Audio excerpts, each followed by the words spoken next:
매일 걷습니다. 헬스장도 다닙니다. 영양제도 챙겨 먹습니다. 그런데 왜 여전히 피곤한 걸까요? 아침에 일어나면 몸이 무겁고 오후만 되면 눈이 감기고 저녁이면 소파에 누워있는 자신을 발견합니다. 나이 탓이겠지. 그렇게 스스로를 설득합니다. 하지만 말입니다. 피로의 근원은 육체가 아닙니다. 50대 중반의 박정민 씨는 3년 전부터 매일 아침 5km를 걷습니다. 건강검진 결과도 정상. 혈압도 혈당도 콜레스테롤도 괜찮습니다. 그런데 박 씨는 말합니다. 운동은 하는데 왜 이렇게 힘들까요? 병원에 가도 별 이상 없다고 합니다. 몸은 멀쩡한데 사람은 지쳐 있습니다. 대체 무엇이 잘못된 걸까요? 우리는 착각합니다. 피로는 근육의 문제이고 건강은 육체의 상태라고. 그래서 더 걷고 더 운동하고 더 먹으려 합니다. 하지만 몸은 정직합니다. 몸이 피곤한 건 삶이 피곤하기 때문입니다. 한번 생각해 보세요. 하루 일과를 돌이켜보면 여러분은 얼마나 많은 긴장 속에 살고 있나요? 아침에 일어나자마자 스마트폰을 봅니다. 뉴스를 보고 불안해집니다. 자녀와 통화하고 걱정이 생깁니다. 병원 예약을 확인하고 긴장합니다.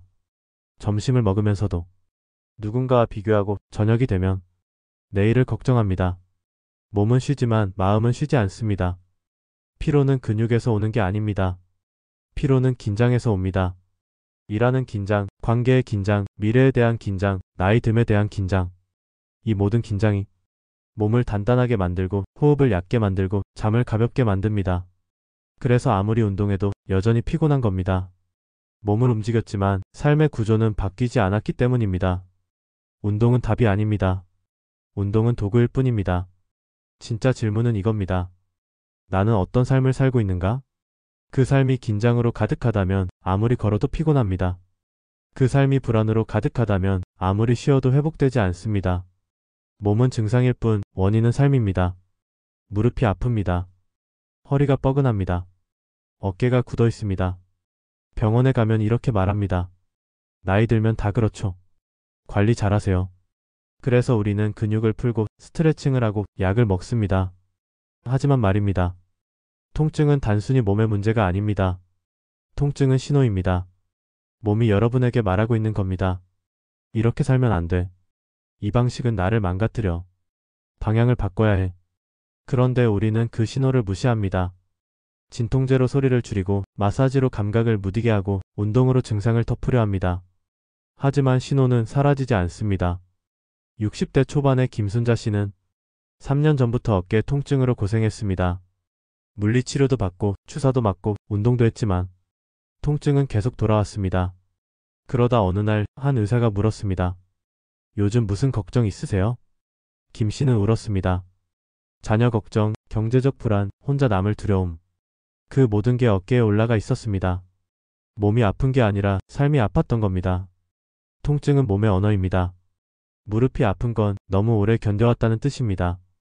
허리가 아픈 건 너무 많이 짊어졌다는 뜻입니다. 어깨가 아픈 건 너무 많은 것을 떠안고 있다는 뜻입니다. 몸은 거짓말하지 않습니다. 그래서 진짜 치유는 약이나 운동에서 오지 않습니다. 진짜 치유는 살아가는 방식을 바꾸는 데서 옵니다. 견디기를 멈추고 짊어지기를 멈추고 떠안기를 멈추는 것. 이제는 내려놓아도 된다. 그렇게 스스로에게 허락하는 순간 몸도 긴장을 풉니다. 여러분의 통증을 들여다보세요. 그 안에는 말이 있습니다. 나는 지금 어떻게 살고 있는가? 무엇을 견디고 있는가? 왜 멈추지 못하는가? 통증은 적이 아닙니다. 통증은 여러분을 살리려는 몸의 마지막 경고입니다. 우리는 건강을 숫자로 측정합니다. 혈압 120, 혈당 100, 콜레스테롤 200이야. 그래서 그 숫자를 맞추려 애씁니다. 약을 먹고 운동하고 식단을 조절합니다. 하지만 말입니다. 건강은 숫자가 아닙니다. 건강은 방향입니다. 어디로 가고 있는가? 어떻게 살고 있는가? 무엇을 향해 움직이고 있는가? 근육이 많다고 건강한 게 아닙니다. 체중이 적다고 건강한 게 아닙니다. 일상과 마음이 정렬되어 있을 때 그게 건강입니다. 정렬이라는 말이 어렵게 느껴질 수 있습니다. 쉽게 말하면 이겁니다. 내가 하는 일과 내가 원하는 삶이 같은 방향인가? 아침에 일어날 때 오늘도 살아야지 하는 게 아니라 오늘은 이렇게 살고 싶다 하는 마음. 저녁에 잠들 때 겨우 하루 버텼네 하는 게 아니라 오늘 괜찮았어 하는 마음. 그게 정렬입니다. 55세 이우영 씨는 5년 전부터 매일 헬스장에 다녔습니다. 근육도 생겼고 체력도 좋아졌습니다. 하지만 이 씨는 말합니다. 몸은 좋아졌는데 뭔가 허전해요. 그래서 물었습니다. 왜 운동하세요? 이 씨는 답했습니다. 그냥 해야 할 것 같아서요. 운동도 식단도 건강검진도 다 중요합니다. 하지만 그것들이 해야 한다는 의무에서 나온다면 그건 건강이 아니라 강박입니다. 진짜 건강은 나는 이렇게 살고 싶다는 방향에서 나옵니다. 한번 물어보세요. 나는 왜 걷는가? 나는 왜 운동하는가? 나는 왜 건강해지고 싶은가? 답이 그냥이라면 그건 방향이 없는 겁니다. 답이 살아야 하니까라면 그건 의무일 뿐입니다.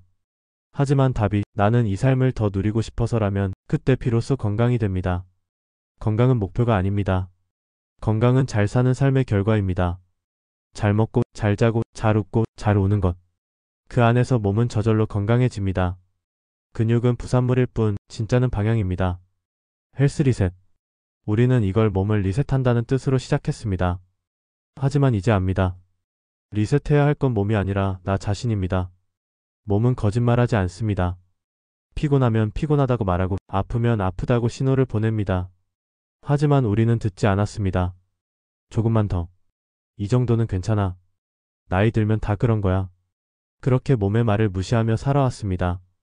63세 최영호 씨는 심장 수술을 받았습니다. 회복 후 의사가 말했습니다.